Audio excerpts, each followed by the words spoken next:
Good evening and welcome. I am Amarachi Ubani. Tonight, a breakout of strange infectious disease kills at least 100 persons, with over 1,000 others infected in Katsina State.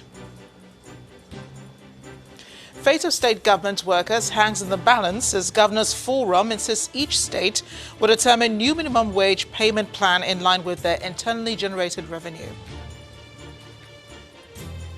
Central Bank governor insists nation's borders will remain shut until neighboring countries agree to implement mutual anti-smuggling policies. And British Prime Minister Boris Johnson again loses votes in Parliament on whether or not to hold an early election in December. On business news tonight, Asset Management Corporation of Nigeria asks federal government to adopt Arik Air as national carrier, seeks reform of the country's aviation sector. A sports news tonight with just few days to the start of the new NPFL season. Aqua United unveiled 15 players and former Golden Eaglets coach John Obu as manager. And from Abuja, Supreme Court strikes out appeal by the Hope Democratic Party and its presidential candidate, challenging the election of President Muhammadu Buhari in the February 23 presidential election.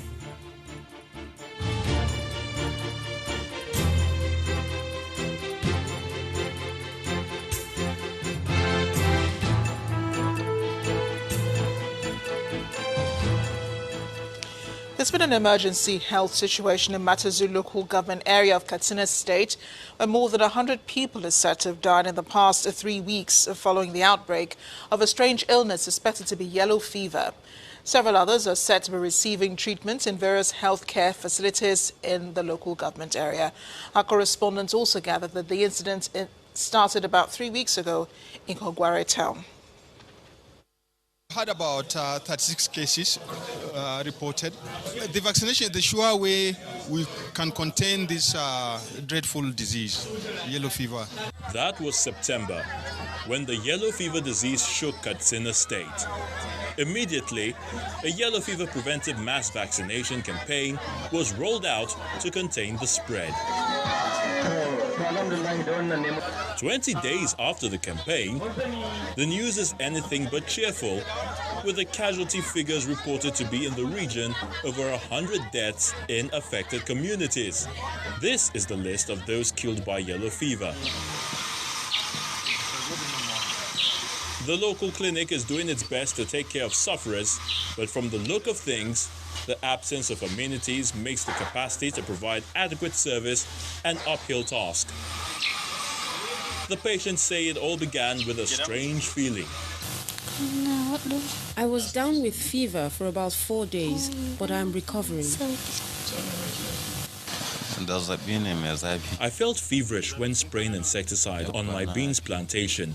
Suddenly, I began shivering and even found it difficult to drive myself back home with my motorcycle. My wife administered a paracetamol tablet to me. The following day, however, I had to come to the hospital. A visit to one of the affected villages, the head of the ward is perplexed by the situation and calls on the government to urgently address the situation.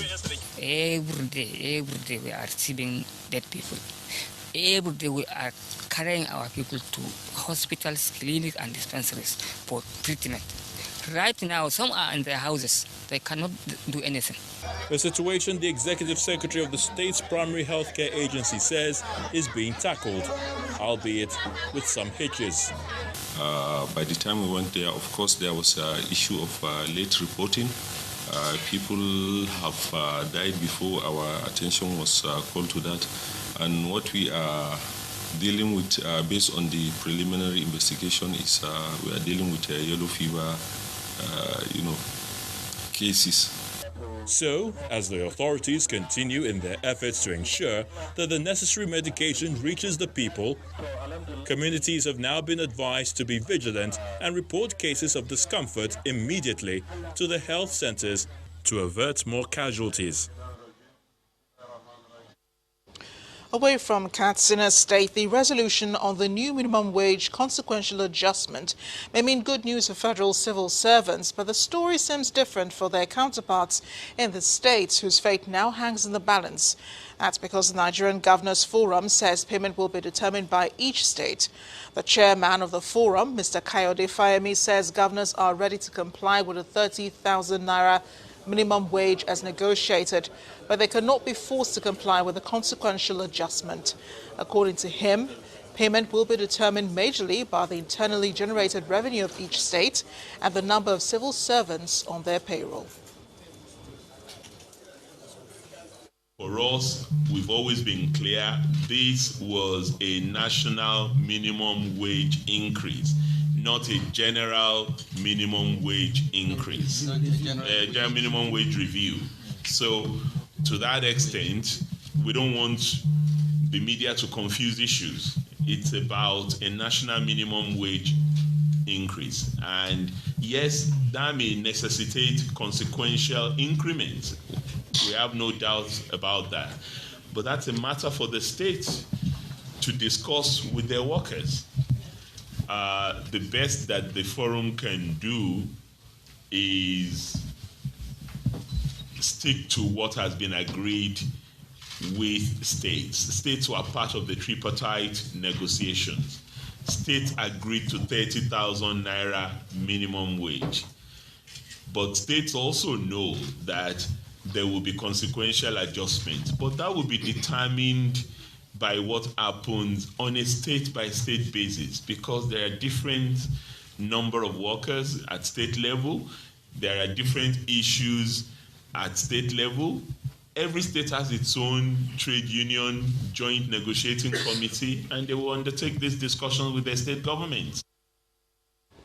Only 77,651 core civil servants and 368,351 public servants have been captured in the federal government's Integrated Payroll and Personnel Information Systems, IPIS. That's according to the acting head of the Civil Service of the Federation, Folashade Yemi-Esong, during her budget defense before the House of Representatives Committee on Public Service Matters. Also, the Minister of Mines and Steel revealed during his budget defense that the Ajaokuta Steel Company will start production before the end of the current administration. Our correspondent, Terry Ikumi, has the details. A day before the National Assembly resumes plenary, the acting head of service of the Federation defends her budget before the House Committee on Public Service Matters. One of the questions from the lawmakers is why some persons were rejected by MDAs even after receiving letters of employment from the Civil Service Commission. Once Civil Service Commission employs Nigerians, the ideal thing is that they should come to the office of the head of service to be documented. Then it is from the office of the head of service that they will now be sent to their various MDAs. She gives definite figures of public servants who have been captured in the Integrated Payroll and Personnel Information Systems, IPPIS. The core civil service, we have 77,651. And then in the public service, we have 368,351 that have enrolled on the IPPIS. President Muhammadu Buhari had given a directive to stop the salaries of public employees who are not enrolled by the 31st of October. If you look at the budget size, the Minister of Mines and Steel and that of State also appear before the House Committee on Steel. During the last administration, they gave license blocks to different companies. And since then, some of them refuse to even go there to mine to mine. There's a policy, use it or lose it. So if somebody has a license and is not using it, there's a procedure. He will lose that license. So if anybody is interested, the state government cannot come as state government. We've already said that state government can participate, but they can form a company, whether fully owned or in partnership. He had this to say concerning the Ajaokuta Steel Company. We are going ahead with Ajaokuta, and by the grace of God, Ajaokuta will produce steel before the end of this tenure. This time, we are going government to government. So, it's the government of Russia that is helping Nigeria to complete Ajaokuta. The House Committee on Health Institutions also received the heads of teaching hospitals and federal medical centers who decried the poor electricity situation they face, which negatively impacts on the smooth running of the institutions and inflates their operating costs. Terry Ikumi, Channels Television News. Staying with the legislature, the Minister of Water Resources, Sulaiman Adamu, is raising alarm that Nigeria is leading other countries in terms of poor hygiene, with about 47 million citizens not having direct access to toilets. He raised this concern during the budget defense session with the Senate Committee on Water Resources. Our correspondent Linda Kigbe has more. It's the last day allotted for budget defense sessions in the Senate. And according to the Senate spokesman, the exercise will not be extended beyond October 28. This is to ensure that the Senate meets its target of passing the 2020 budget by December 2019. Distinguished senators. The Minister of Water Resources is before his oversighting committee to give a breakdown of his ministry's expenditure in the 2019 budget and defend the incoming year's budget. And we'll do all that is possible to see that we execute those projects that will improve the lives of our people. He takes advantage of the meeting with the committee to draw attention to the appalling hygiene and sanitation problems in Nigeria. The minister warns that Nigeria may soon overtake India in open defecation. For only 40% or 41% sanitation in this country. We are very, very poor in terms of sanitation. Only 14 local governments in the country are open defecation free. I dare say the highest population is in the North Central. 53% of North Central are practicing open defecation.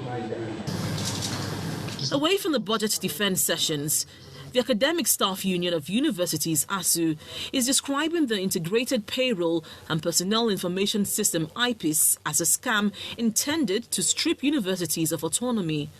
The president of the union says this during a meeting with the Senate president. The academic union appears to be ready for a showdown with the federal government over the circular ordering the compulsory migration of all federal government staff to the IPIS system. IPIS is not backed by law and cannot therefore be used in whatever guise or circumstance to override laws and Constitution of the Federal Republic of Nigeria. It contradicts the principle of the superiority of the Governing Council in the control and management of university funds and employment and promotion of staff. The university system, like so many other systems, have peculiar environment, and maybe if you have to have IPs, the peculiarities must be taken into cognizance. While ASU's president maintains that Nigerian universities have the capacity to develop their own platform in place of IPIS, the Senate has a tough job on its hands to help prevent further tensions which could degenerate to yet another industrial action by the union. Linda Akibe, Channels Television News. To other stories, the Central Bank of Nigeria, Godwin Emefiele, has given conditions that must be met before Nigeria's borders are reopened. That's coming despite criticism trailing the partial closure of the country's borders. Mr. Emefiele believes that there are several benefits accruing to the nation from the closure. He explains that the rice, maize and poultry farmers are witnessing a boost in their businesses. Our rural communities are bubbling because there's activity, because rice farmers are able to sell their paddy. The poultry business is also doing well, and also maize farmers who produce maize from which feeds are produced are also doing business. These are the benefits.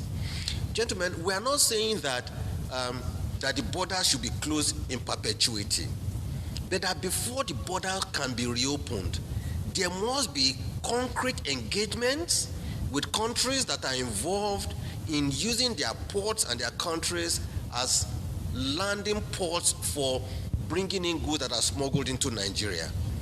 That engagement must be held so that we agree on the basis under which what are the kind of products they can land in their country, because if those products they land in their country is meant for their own local consumption, it's understandable.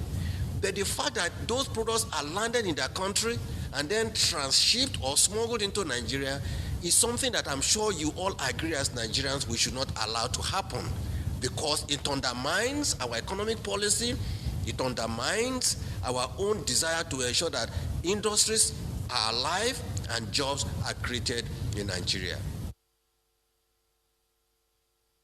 In part two after the break, President Muhammadu Buhari arrives in Riyadh, Saudi Arabia for 3 weeks investment summit before heading to London for a private visit. Stay with us.